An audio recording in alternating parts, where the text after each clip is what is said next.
The story you're about to hear is true. Only the names have been changed to protect the innocent. You're a detective sergeant. You're assigned to Personnel Division. A resident of your city files a report of robbery and assault. The suspect, a rookie police officer. Your job, arrest him. Dragnet, the documented drama of an actual crime.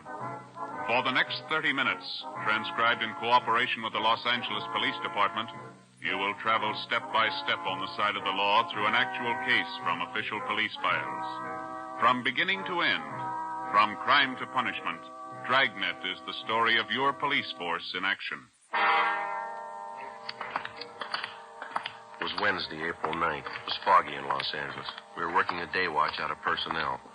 My partner's Ben Romero, the boss is Deputy Chief Holman, Commander BIA. My name's Friday. We're on the way over from the City Hall, and it was 5:25 p.m. when we got to Central Division. The assembly room. How's the wife? You see him, Joe? Yeah, it looks like him over there. I'll let you know. Hi. You Russell Clark? Yeah, that's right. Friday and Romero, personnel. All right. Lieutenant Drummond over at BIA would like to talk to you. All right. When do you want to see me? Right now. Okay. All right, we're looking for Captain.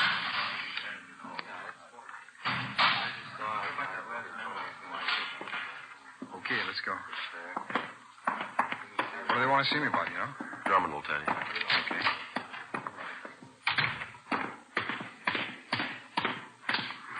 How long you been on the job, Clark? About 2.5 months. How do you like it? Oh, I like it fine. Wife doesn't think much of it. She wanted me to stay at my old job, What was that? selling insurance. Likes to have me home night. Doesn't like to be alone, especially now. Yeah? She's expecting in a couple of months. You know how they get. Yeah. Just across here. Hey, I put in a request for day work. You think that's why personnel wants to see me? I don't know. I don't think so. Boy, I'd sure like to get that day watch. Yeah.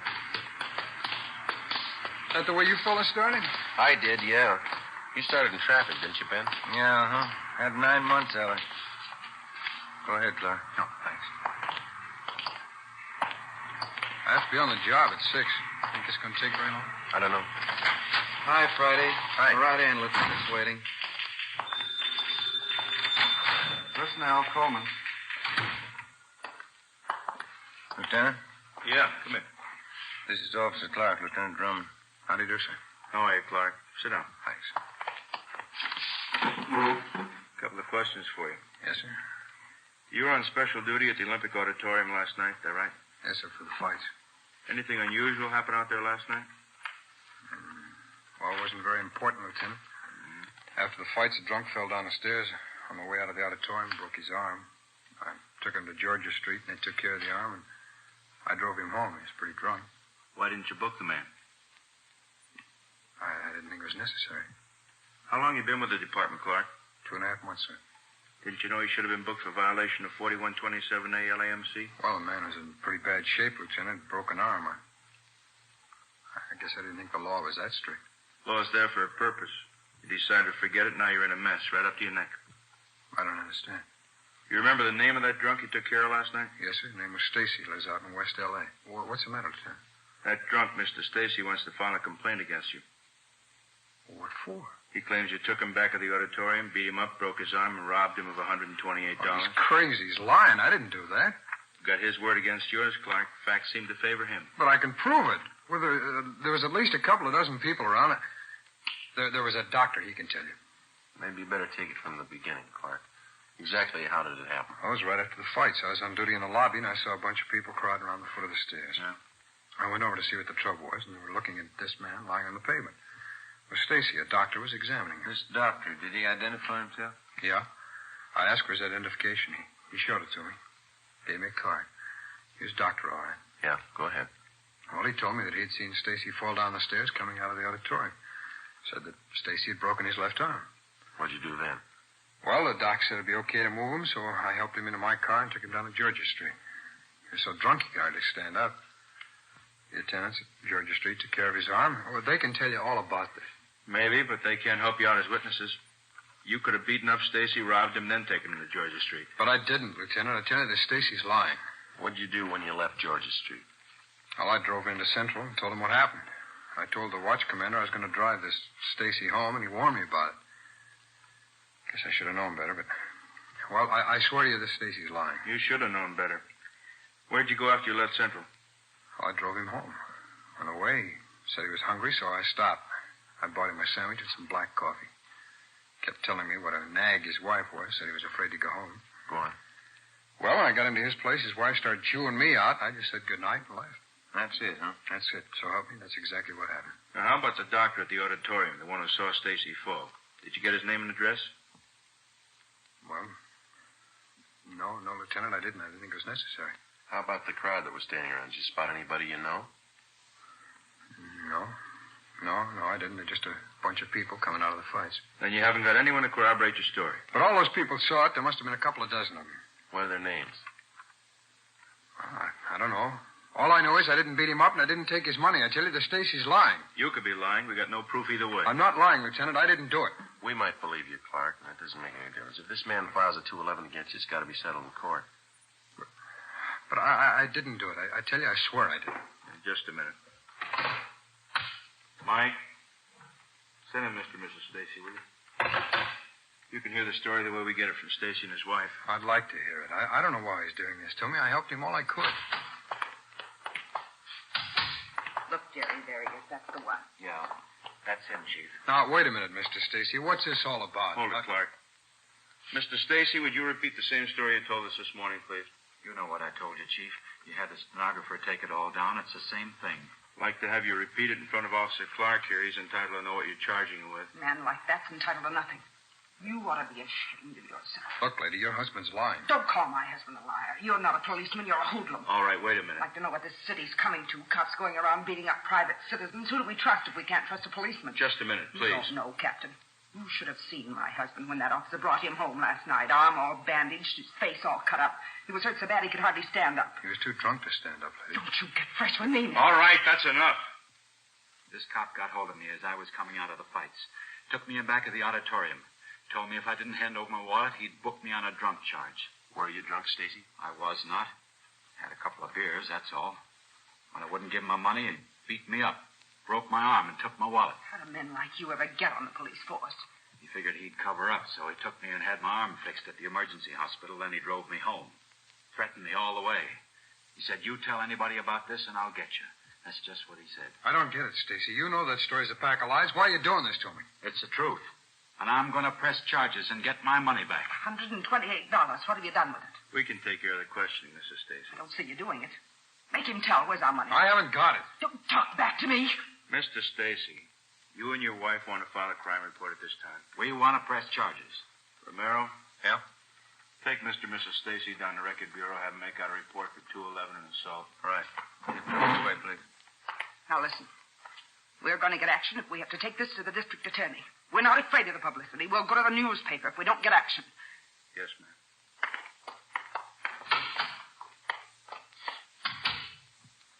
What's it, Clark? They're lying. I can't prove it, but they're lying. Well, you can see the position it puts us in. If you're innocent, we'll do all we can. If you're guilty, we'll see you get everything that's coming to you. But they're lying. You know that. Not up to us. The court's going to have to decide. That's it. That's it. No, there's no other way, Clark. We got 4,500 men in the department. We don't claim they're all saints. Once in a while, a bad cop comes along, he pulls a caper, and all of us get a black eye. This book of rules is the only protection we got against that. By failing to enforce the law, you violated your duty as a police officer. Got yourself in a real mess, Clark. Like anybody else, you get a fair trial. Does that mean I'm dropping the force? Those people have filed a crime report. Draw suspension pending the outcome of the case. After that, if you're cleared, there'll be a hearing before the Board of Rights. Right through right now? You'll be booked for robbery and assault and held in county jail. The case will be presented to the district attorney tomorrow. What can I do? I'll have to have your badge. On the desk. Your gun.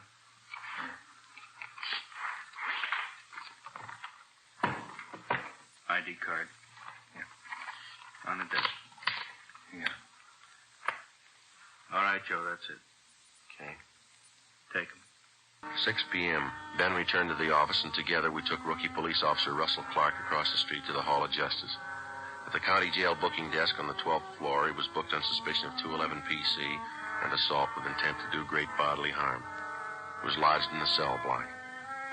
Investigating charges against a police officer involves exactly the same procedure as cases where private citizens are concerned. Prove the suspect innocent or guilty. That's the job. If Clark was innocent, it looked like there was only one way of proving it. That was somehow to find the unnamed doctor who was supposed to have seen Stacy fall down the auditorium stairs and then examined him afterward. If Clark was guilty, we had to find proof that his story about Stacy falling downstairs was a lie. Besides that, we had to find evidence that he beat up Stacy at the rear of the auditorium that night and that he robbed him of $128. Thursday, April 10th. Ben and I checked in for work at 7:45 a.m. and found a message from the jailer on the phone board. Clark wanted to see us right away. We met with him in the county jail interview room. How you doing? Not too bad. Don't let it sour you, huh? Sergeant, you really think I rolled that character? Come on, tell me the truth. We checked you out. Good family. You got a fine Army record. No, we don't think you did it. I just can't understand why he picked me out. I tried to help him all I could. Then he walks in the next day with a frame story like that. You got any idea why Stacy would pull something like this on you? I don't know. I'm worried, Sergeant. Believe me, I can't afford to sit here missing my pay. We live pretty close to the budget with a baby coming. I'm worried about the wife. I just don't know what to do. Are you sure you told us everything about this that you remember? Well, that's the one reason I wanted to see you. I didn't sleep much last night. I kept trying to remember the name of that doctor. Yeah? Well, I remember once he did mention his name, and then when I asked for his identification, he showed me one of his cards. Any idea what his name was? Well, I'm not sure, but as I remembered, it was some kind of a Swedish or Norwegian name, something like Johnson, Tollefson, something with a son on the end of it. It's on that card. That doesn't narrow it down too much. Where is the card? Well, I think I put his card in one of the pockets of my other uniform shirt. That's why I called you. I wonder if you could check that for me. It's at home. Sure. Where do you live? Out on Norwich Road, 411. It's right near the Coliseum. 411. Yeah. All right, we'll check it out for you. Just ask the wife, will you? Card should be in one of the pockets. Yeah, if you put it there. Ben and I left the interview room at the county jail and drove out to the home of Officer Clark on Norwich Road. We introduced ourselves to his wife and told her what we were after. Her eyes were red and looked like she'd been crying. She asked about her husband. We told her he was all right. They're making a terrible mistake, Sergeant. Russ never did anything crooked in his life. He didn't do it. I know he didn't. We'll do everything we can to straighten it out, Mrs. Clark. The court will have the final say. I knew Russ shouldn't have left his insurance job. I just knew it, all this trouble. How about that shirt that your husband told us about, the one he wore that night at the auditorium? Oh, yes, his other uniform shirt. Mm-hmm. Can we see it, please? Oh, yes, certainly. It's right this way, back in bedroom. What's so important about the shirt, Sergeant? Your husband told us that there might be a card in one of the pockets. Might help clear up things. Well, it should be hanging up here in the closet. I always like to keep Russ's shirts on hangers. He keeps them much nicer looking.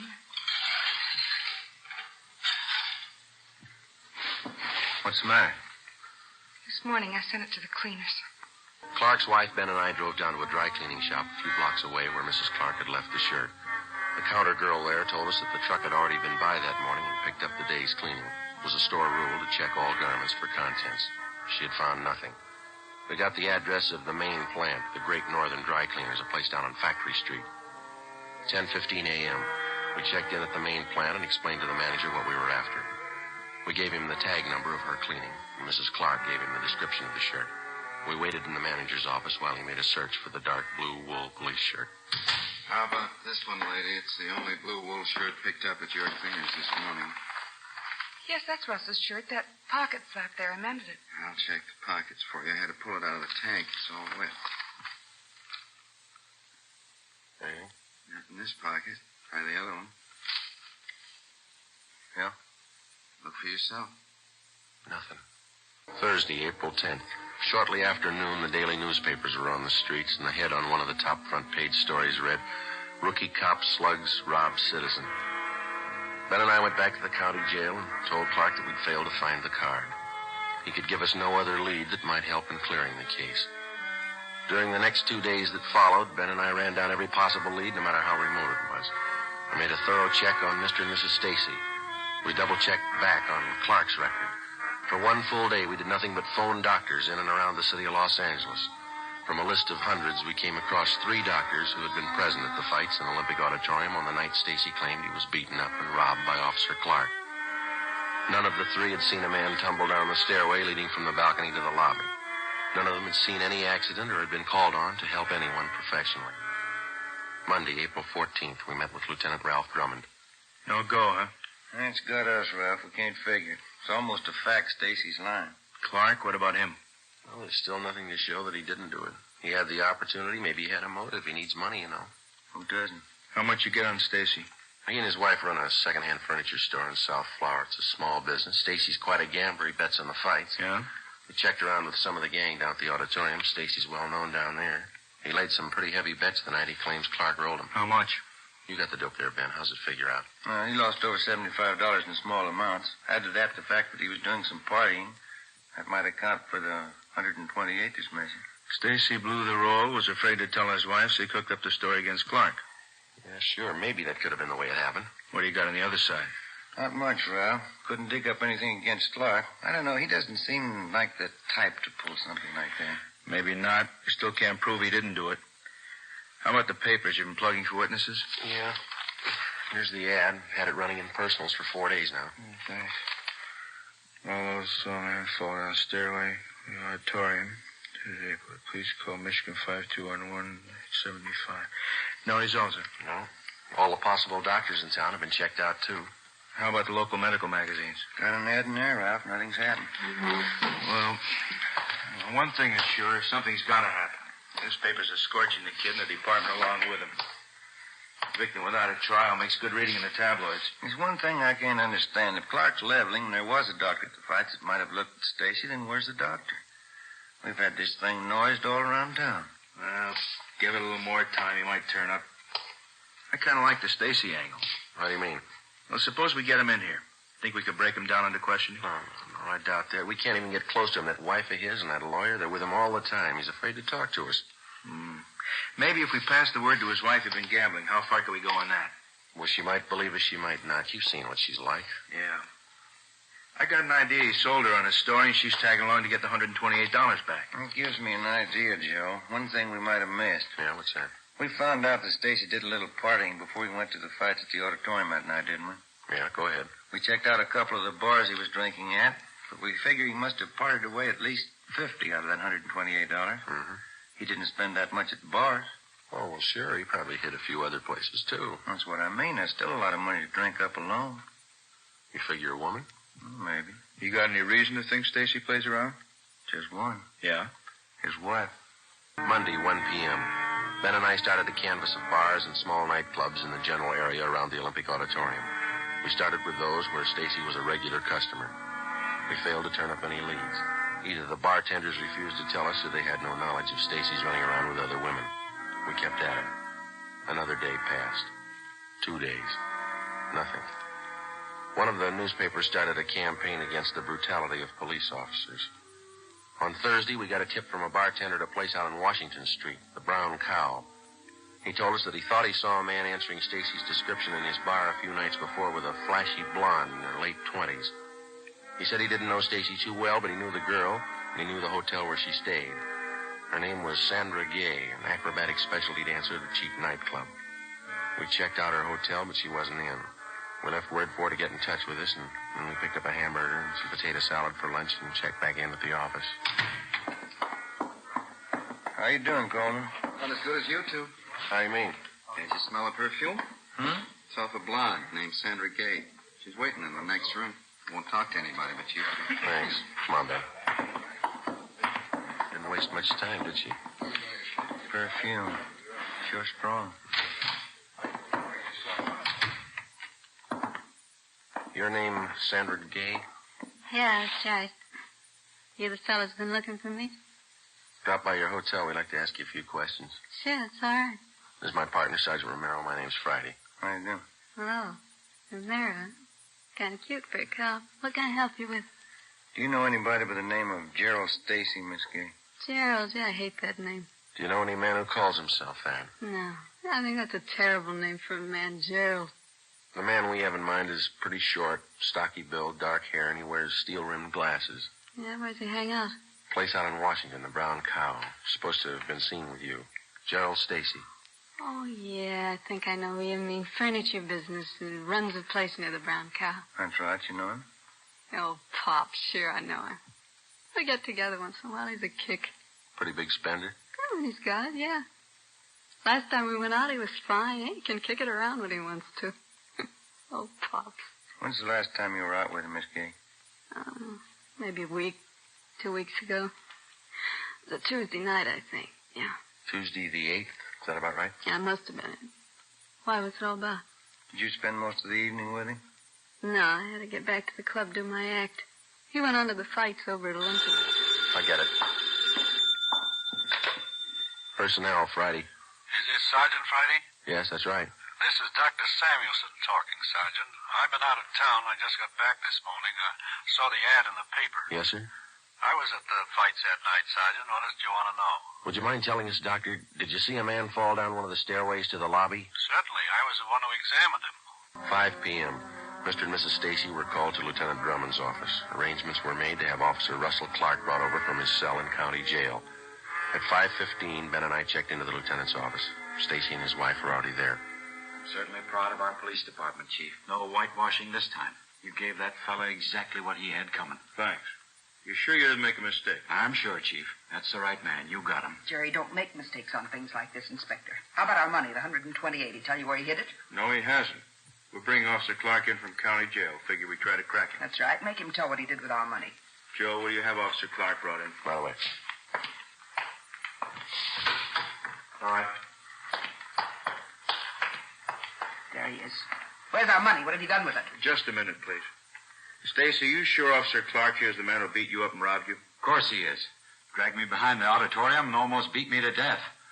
Broke my arm, took all my money. $128. Where is it? I haven't got your money. Joe, bring the doctor in. Right, sir. In here, Doc. All right. Mr. Stacy, you're a liar. This officer didn't break your arm. I saw you fall down a flight of stairs at that auditorium and break your own arm. I examined it. Jerry, who is this man? What about it, Stacy? He doesn't know what he's talking about. I never saw him before in my life. No, but I've seen you, Stacy. You were drunk. I saw you fall down those stairs. You're crazy. Joe, send Miss Gay in. All right. All right, Miss Gay. Sure is strong perfume. You recognize any of these people, Miss Gay? Hello, Pops. I don't know you. Don't you remember the perfume? You give it to me. Who is this woman? Just a friend, honey. All right, Stacy, now let's have it straight. It was all a mistake. I don't want to make trouble for anybody. It wasn't this cop's fault. I don't want to make any trouble. What about this woman? It was all a mistake, believe me. You took that money, Gerald. You spent it on her. Now, wait a minute. Causing all this trouble, squandering our money. After all I did for you, you're no good. This time I'm through. All right, Clark, let's go. Okay. Well, that's it. I don't know how to thank you, fellas. And doctor's the best friend you got. Yeah. Yeah, I better call her wife. She'll want to know. Friday, phone message for you here. Oh, thank you. From your wife, Clark. Yeah? She found that doctor's card. The story you have just heard was true. Only the names were changed to protect the innocent. On September 2nd, trial was held in Municipal Court, Division 7, City and County of Los Angeles, State of California. Gerald Stacy was tried on charges of filing a false crime report. He was convicted under Section 5250 LAMC and served his term as prescribed by law. Officer Russell Clark was returned to duty with full back pay. You have just heard Dragnet, a series of authentic cases from official files. Technical advice for Dragnet comes from the Office of Chief of Police W.A. Wharton, Los Angeles Police Department. Hear your favorite Jack Birch tomorrow on NBC.